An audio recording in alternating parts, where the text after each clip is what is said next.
اعوذ باللہ من الشیطان الرجیم بسم اللہ الرحمن الرحیم۔ ناظرین السلام علیکم ورحمۃ اللہ۔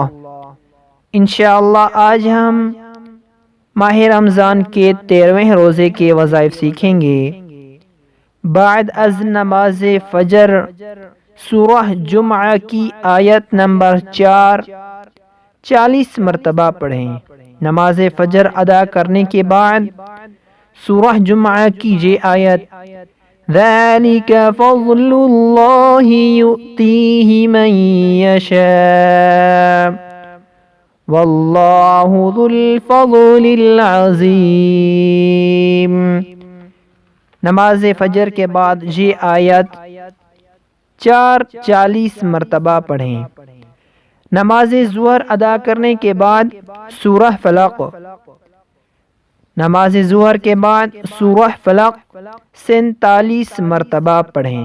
بعد از نماز عصر سورہ ناس 47 مرتبہ پڑھیں۔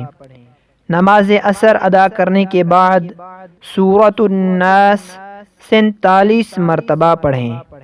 بعد نماز مغرب دعائے نجات ربنا آتنا فی الدنیا حسنة وفی الآخرة حسنة وقنا عذاب النار۔ نماز مغرب ادا کرنے کے بعد یہ دعا 11 مرتبہ پڑھیں۔ بعد نماز عشاء صلاۃ الحاجت 4 رکعت نفل پڑھیں۔ صلاۃ الحاجات کے بعد سورہ مزمل 1 مرتبہ پڑھیں۔